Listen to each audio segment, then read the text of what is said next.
别摸！老仙儿说过，这男女有别，男子的头，女子的腰，只许看，不许摸。好了好了，秋葵姐，我知道了。看来三爷的话，现在对你来说也是圣旨了。他的话才不是圣旨呢，俺才是他掌柜的。诸位兄弟，今天晚上放开了吃，放开了喝，来干！哎，常大哥，这次进京可一定要带着兄弟们去那花花世界玩上来。放心吧，只要任务完成，这件事情包在我的身上。哎呦，沈大哥，来，这位兄弟坐，来，等，我呢，敬这位兄弟啊，杯中酒，喝干，好，干了！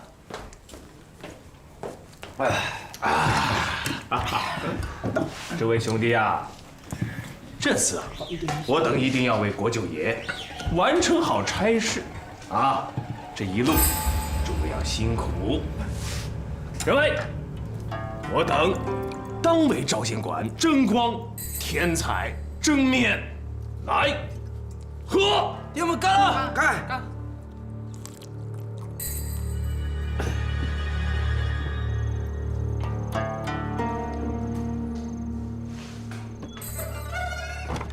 来，坐，贤弟。我已经按照计谋完成了第一步，接下来就是要让庞玉同意，让你补进队伍。沈大哥，要是庞玉那厮不同意，怎么办呢？他要是实在不愿意点头的话，那你们就装作逃婚的样子离开这里，抄小路回到东京，赶在他们之前，把消息传给开封府。要是那样的话，我跟赛花两个人进到这儿的目的和好处，不就前功尽弃了吗？当然了，这是最坏的结果。不过眼下还未到这一步。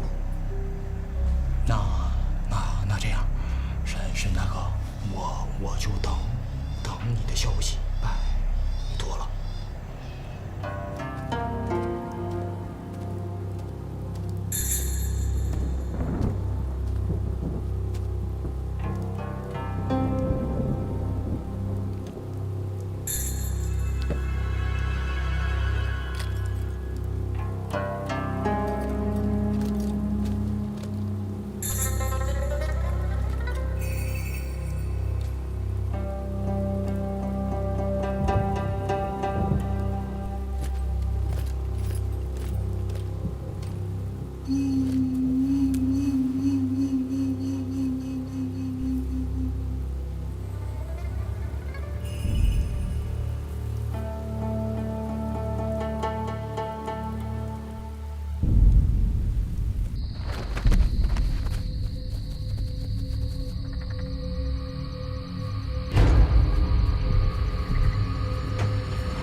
你们两个保护好相爷，我出去看看。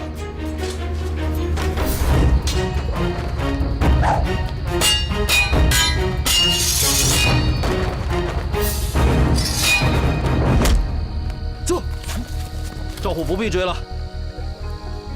这些王八蛋赶来行刺相爷，竟然比兔子跑得还快。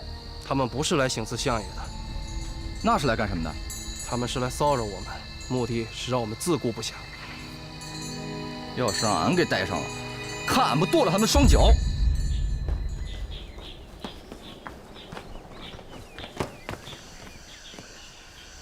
都准备好了吗？奴才这边已经准备停当，可昭显馆那边出了些状况。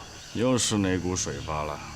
选出来的保镖有2个昨天晚上凉菜吃多了，半夜开始闹肚子，一晚上上了10几趟茅房，人都拉得脱了5星。现在躺在床上奄奄一息，只有他们2个眼珠子还会转动。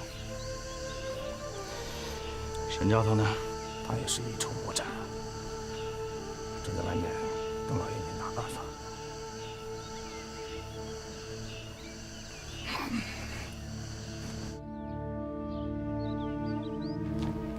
说昨天有2个王八蛋喝多了肚子。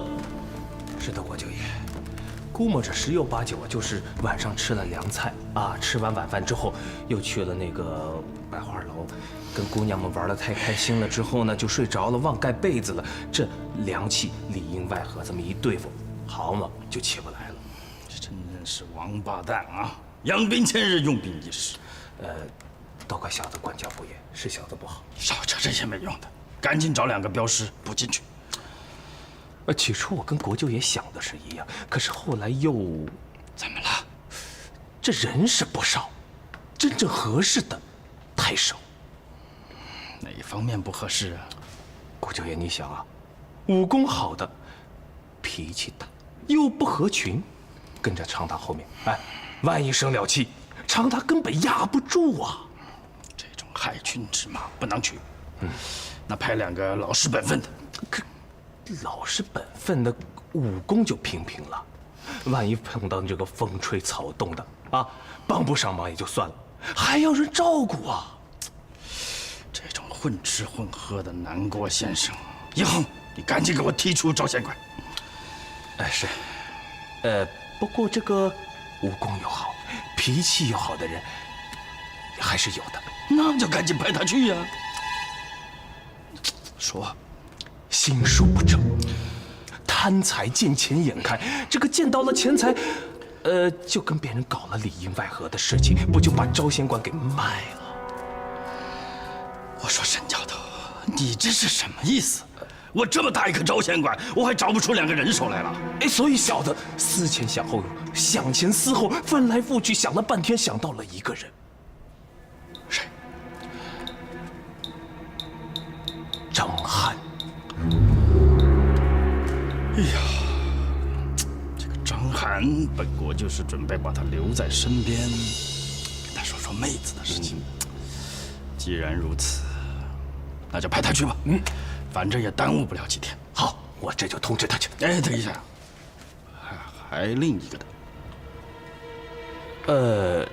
11个就11个吧。小子认为这11个，俗话说得好，叫做宁缺毋滥，对吧？再少一个人吧，也就少点事情。也是，那你着重告诉张翰，他和本国舅很快就是亲戚了。既然是一家人，本国舅的事就是他的事，让他一定要尽心尽责。小的认为啊，国舅也可以通过这件事情拉拢张翰。怎么拉拢呢？让张翰呐当这次押运的头，常达就做个副手。好主意，靠谱。张翰贤弟，张翰贤弟，张翰贤弟，有2个兄弟突然病了，国舅爷唤你去顶替走一趟镖。搞定了。赶紧收拾，按照我们最初设想的来办。如果路上没有遇到熟人的话，很简单，在离东京最近的那一天动手，必须要救出宝三公子。我明白了。快收拾，兄弟们都等着你哦。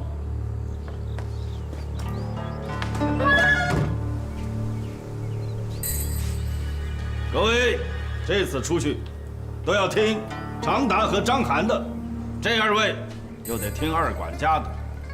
谁要是不听话，给我捅出篓子！别怪本国舅，到时候翻脸不认人。各位啊，国舅爷的话都听清楚了没？清楚了，清楚了。既然这次是商队，那就得有个商人的样子。一路上，2当家的会给你们安排食宿，但是有一点，吃不能乱吃，喝不能喝醉，玩不能过头，乐不准往返。这其中的尺度都由2管家统一管理。听清楚了吗？清楚了，清楚。好，这位，这个王公子的车以及货，在门外等着，是不是该出发了？出发！告辞。都有了，出发了。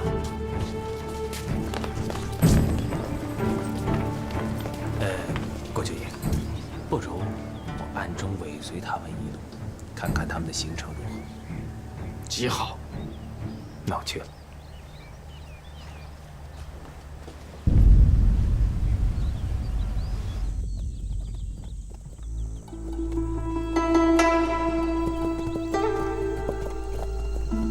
走在后面的都跟紧点儿。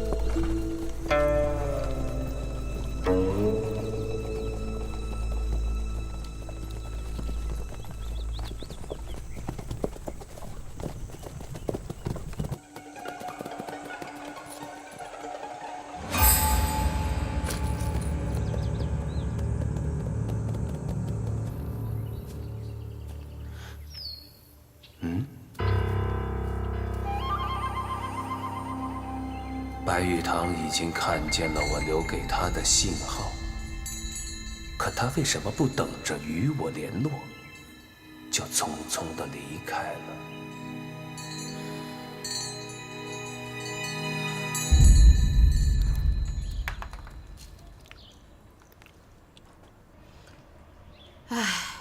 你说这臭老仙儿，他们什么时候才回来呀？这都等了他们2天了。应该快了吧？岳公子都已经去接他们了。哎，俺跟你说啊，老仙儿跟俺说，那四叔一肚子的坏水，老是骗老仙儿。那岳公子跟四叔一样，就会撒谎唬人。秋葵姐，你不要瞎想了。四爷和岳公子都是聪明人，他们有自己的主意。俺知道他们脑子机灵，这一拍准能拍出个坏主意。哎，俺跟你说，俺最近啊看见那四叔老是对着岳公子献殷勤，活像那店里的店小二。你还别说，好像真有点儿。那可不嘛。俺告诉你啊，你可是五爷的人，别跟那小白人走太近，这五爷会不高兴的。秋葵姐，你真的对岳公子有误会？误会啥呀？误会。其实吧，俺最开始也喜欢看那岳公子来着。哦，不过后来老仙儿跟俺说，这当了掌柜的就不能再喜欢别的男人了。哎呦，像岳公子那样的小白脸，这是个男人见着他都有气，都想杀人放火。算了算了，不跟你说了。反正啊，你以后会明白的。是。亚兰、秋葵，怎么样？等到他们了吗？肯定是那个臭老仙儿又喝多了，五爷背不动他，所以他们才没赶回来的。看俺以后不活剥了他！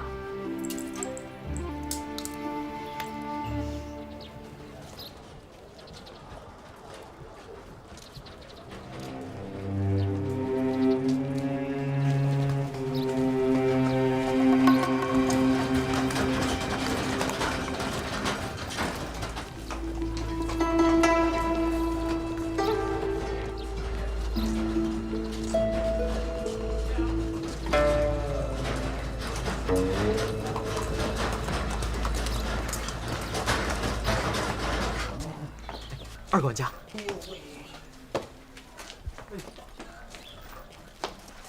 我准备的怎么样了？都办好了，整个客店已经包下，所有客人已经搬走了。赶紧，扶王公子下车。小心着点。公子下车，小心点。达子，盯着，好，都整理好。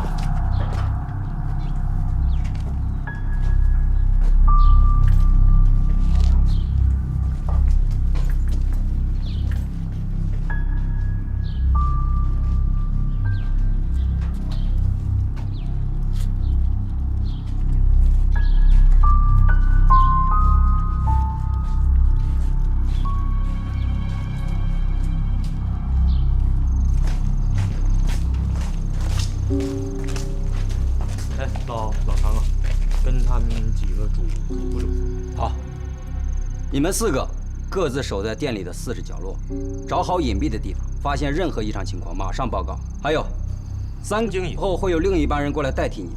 我和张首领会分别上半夜和下半夜，就守在楼下的大堂内。你们都记住了啊？就在位置的时候不能打瞌睡。对，然后要注意力集中。去吧。是。赵首领，你我2人谁是上半夜，谁是下半夜？你看呢？这样好了，兄弟我先值上半夜，张首领早点回去休息。哎呦，那有劳了啊！下半夜我替你。好。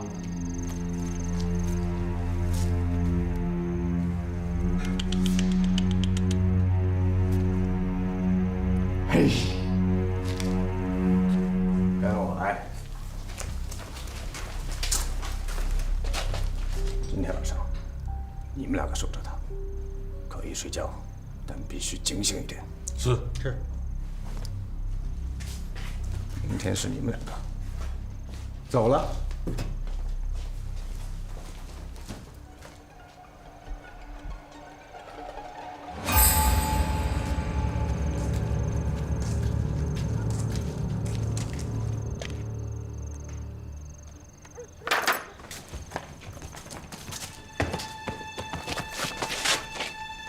你们几个到时间了，都好好休息睡觉啊！去了。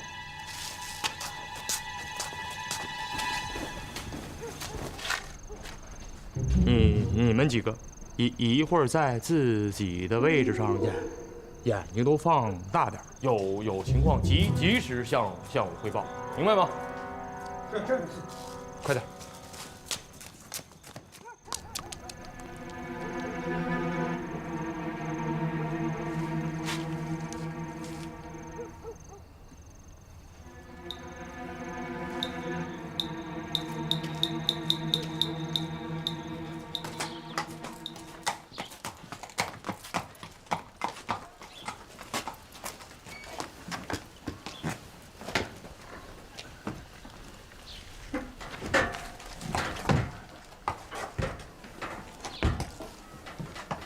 走了。出发。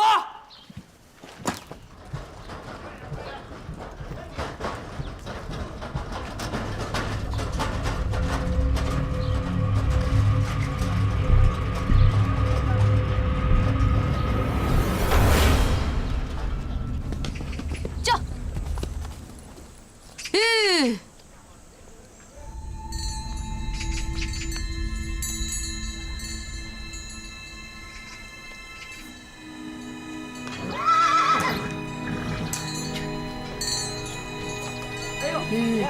您回来了。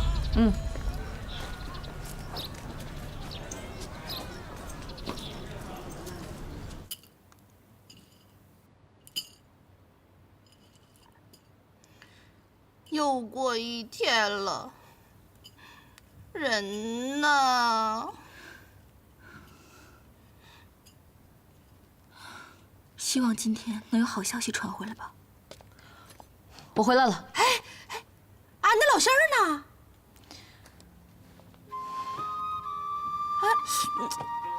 我觉得咱们老是这样等着，也不是办法。那，你倒说一个办法。去陈州，把老仙儿他们揪回来。秋葵姐说的对，我们得去主动找他。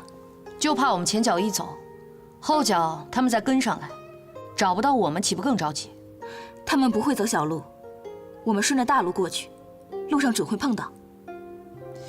可是就怕我们等不到他们，反倒等来另一拨人。还等哪一波？送馒头的。我们本来力量就小，如果再分散了，就更吃不了了。哎呀，那就敞开肚皮吃嘛，那怕啥？实在吃不了，俺来背那些馒头，有的是利息。月华说的对，还是不能走。那依你的意思呢？再等等看。那馒头呢？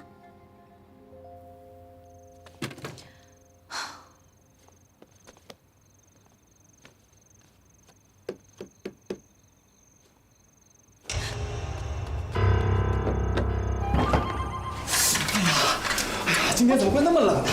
我好像感染风寒了。哎呀，受不了，受不了！你怎么跑这儿来了？冻死我了！出去，出去！我觉得我一定是感染风寒了。哎呀，现在全身都在发抖。哇！休怪我不客气。喂，你有没有同情心？我现在是病人。我跟你说正经的。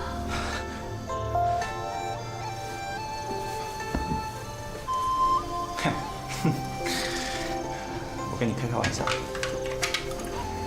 有事出去的，在外面等我。后院等你啊，快点。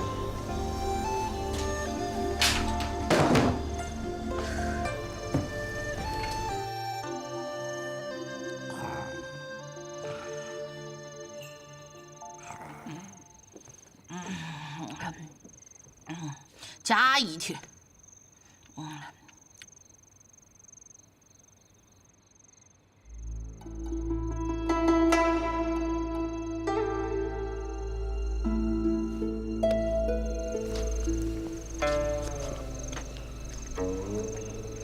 你什么时候到的？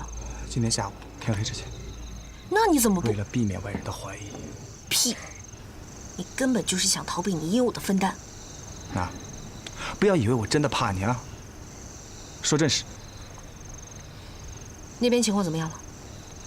明天晚上，他们准到定假期。那我们要赶快制定一个方案啊！明天晚上，他们会召集一些歌女来做酒助兴。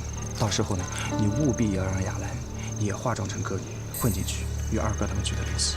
这么说，二爷也会来？没错，你记住啊，一定要让雅兰准时把需要的东西送进去，不得有误。让雅兰一个人去倒也行，可是她毕竟被掳到过皇清花园，我怕她被认出来怎么办？哎呦，岳公子，你想的可真是周全啊！但是没办法了，事到如今，这个险是必须要冒。要不我陪她一起去？我没听错吧？你？我的意思是说，我在小时候，父母就把我当女子看待，每逢7月观音生日庙会的时候，总会把我打扮成女孩子，然后四乡游玩。哎，你这句话说的真的没错，我从你身上还真的看不到一点男人的气息，连空气当中都充满着阴柔气。你少在这说风凉话，长成这样也怪不得我。那无端刁蛮任性、泼妇骂街，怨不得你呗？我什么时候泼妇骂街、无端任性了？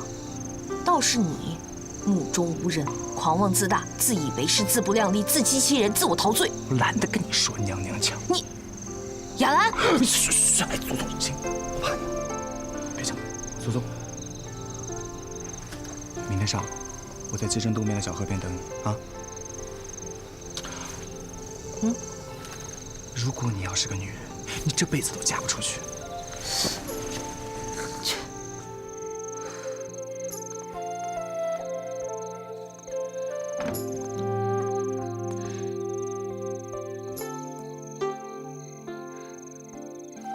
是五爷吗？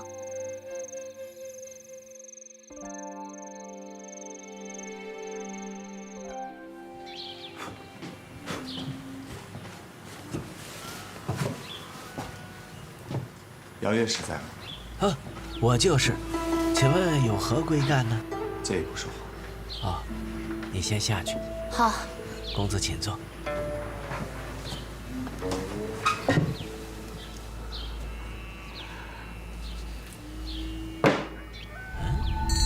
公子，你这是？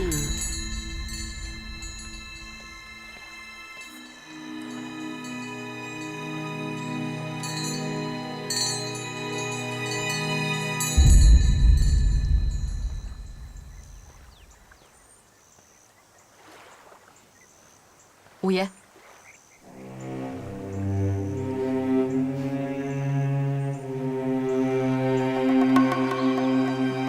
哎，老仙儿还没回来呀？收拾东西，马上离开这儿。杨师傅在吗？哎，快请进，快请进，爹！哎，你们二位是？我们就是先前金相公提到的人。啊！可他明明之前说的是2位姑娘呀。妹妹不要误会，其实她跟我们一样都是女孩子，只是为了外出行走方便，所以才扮作公子的模样。我说呢，这位公子长得好俊，原来是位姐姐啊。那这位小妹方便带我换衣服吗？好，姐姐快跟我来。多谢。来，杨乐师，这位姑娘都会什么曲子啊？我会唱苏北小调，还会几首凤阳花鼓。光会这些地方小调可不中用，若是卖艺的幽灵，还得会一些文雅的古调。文雅的古调？那我可以试着唱一首《月龙沙》。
客官，旅途颠簸辛苦了啊！里边请，给您准备了上好的客房，您请吧。好。爹爹。哎。师傅。哎呦，月姑娘女扮男装，英俊潇洒，如今恢复了女儿身后，更加靓丽清秀，把我这小老儿啊，看得都眼花缭乱了。怎么会啊？师傅见笑了。月华妹妹，你会唱什么呀？我会一些江南小调。师傅说，光会唱小调恐怕还不行，可能得唱文雅一点的。那弹琵琶、古筝行吗？有琵琶，姑娘会弹吗？简单的倒是会一二。那我去给你拿去。哎，客官，请止步。怎么了？哎，客官，不瞒您说，本店今天被一位大主顾包租了，无论您是打更啊还是住店啊，可能得麻烦您另寻他处了，望顾客海涵。哦，你们揽了一笔大生意是吧？这个客官你就见笑了。包租多久啊？包租，我们包租现在是1个晚上。1个晚上。但是我今天来呢，是要跟你们谈一笔更大的生意。另外一笔大生意啊？很大的。哦，那这个行，我这就叫掌柜的。好啊，掌柜的，哎，这位客官要和我们谈一笔大生意。大生意啊？是的呀，客官，好说好说。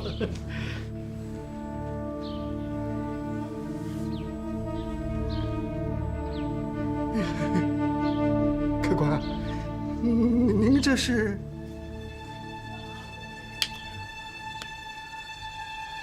金康纸。赵师啊，您有什么吩咐，尽管开口，小的无不从命，无不从命。这一半呢是给你当定金用的，你放心，我们杀富济贫，针对的都是那些为富不仁的恶霸，还有残害百姓的贪官，不会对你们这种小本经营的人下手。那客官，您的意思是？在下有个小忙需要老板你帮我，不知道你愿不愿意啊？小的愿效犬马之劳。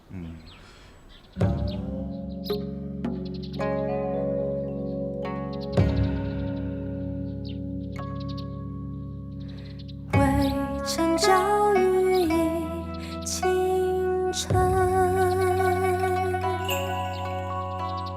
客舍青青柳色新，劝君更尽一杯酒，西出阳关无故人。五爷，你来了。哟，金公子来了。阴阳颠倒。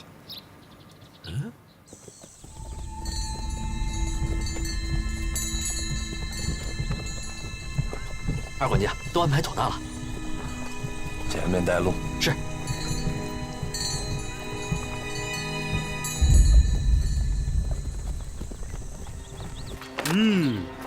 哎，老常啊，那个这儿是个大吉，国舅爷临走的时候跟咱们都吩咐过，让大家办成商人的身份。商人？哎，对呀。好，那行。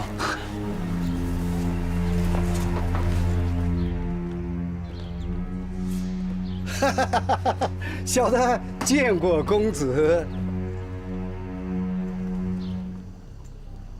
你是掌柜的啊？小人便是。带路。公子，各位，请。哎，后面各位伙计们辛苦了啊！拿10把劲，把后面的车推到后面院子里去，好吧？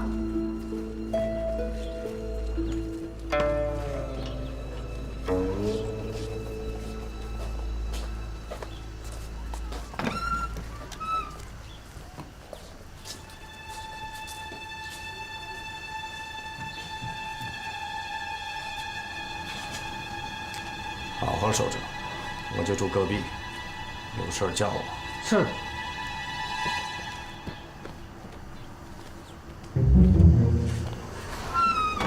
二管家，都住下了，都住下了。二管家，说吧。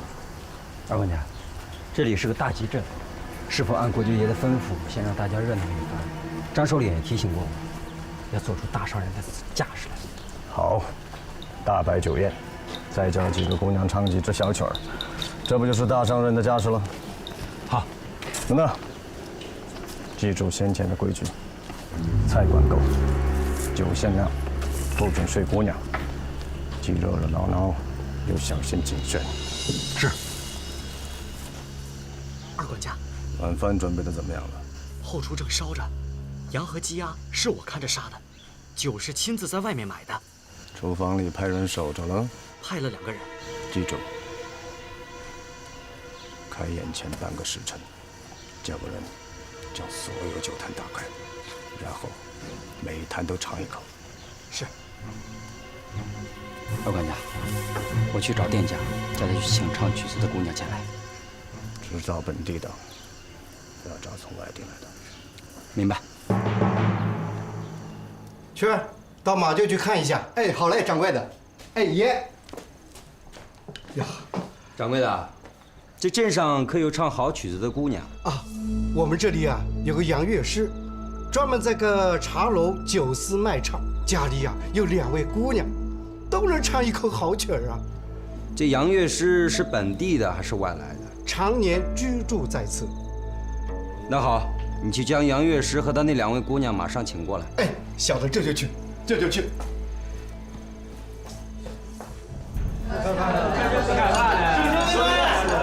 辛苦了，辛苦了，辛苦了，辛苦了！哎，那个，你看这菜都快凉了，怎么还不开饭呢？哎呀，一会儿酒上来之后，咱们马上开饭啊！哎，这不重要，重要的是今晚有没有姑娘？有姑娘，有姑娘，有姑娘，有。各位，二管家，诸位，久等了，都入座，都入座，这就开饭。哎呀，舅爷们，哎呀，久等了，久等了，快上酒来了，上酒上酒。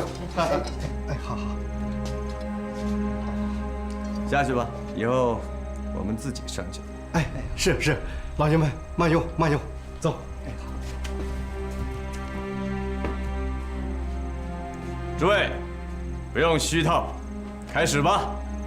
酒虽不多，但架势要做足，要喊得响亮、热闹。干杯！来，兄弟们，干了！干杯啊！干！记住国舅爷的箴言，可以和好，不能和倒。继续吧。来，二管家，行。啊，各位，老板吩咐了，请各位吃饱喝足后啊，早点歇息。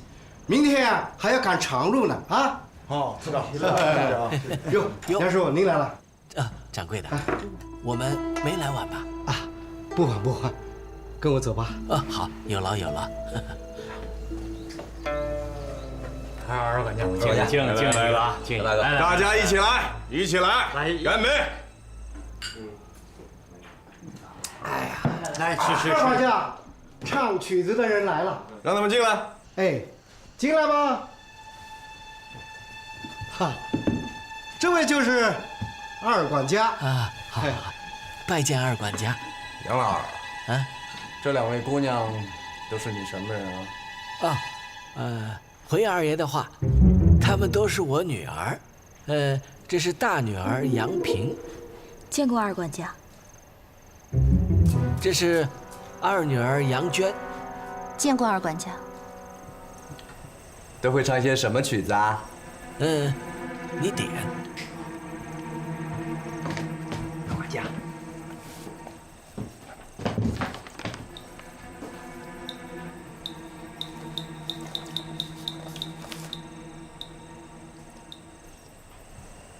哎，随便点两首好听的就是。是。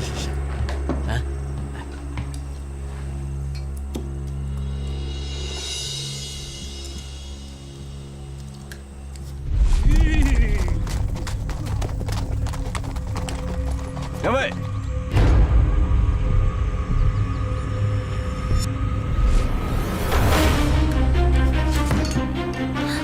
好大的狗胆！上去，把他们围住！你们这是干什么？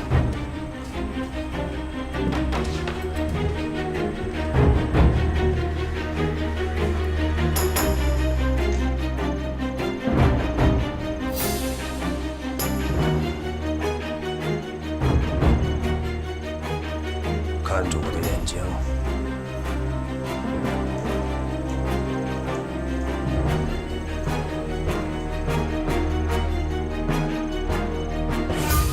看打！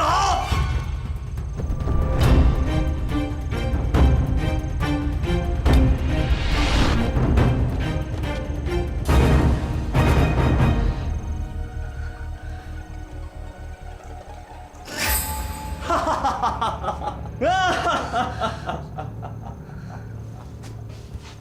大家休得惊慌，休得惊慌，都入座，都入座。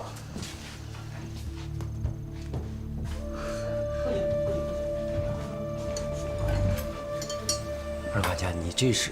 哦，刚才这位姑娘很像我之前的一位故友，所以我就随性的给你开了一个随便而又随和的小玩笑。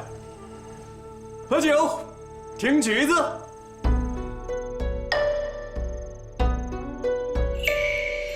风儿轻，月儿明，蟋蟀叫不停。花香许的人人醉，愁香梦君人。会不会唱十八摸？给哥哥们唱十八摸。行了，吵着什么啊？哎，你们两个过来，给我们二当家的敬酒。对，来快点。对，敬酒。来，吃。来，给我们二当家把酒满上啊！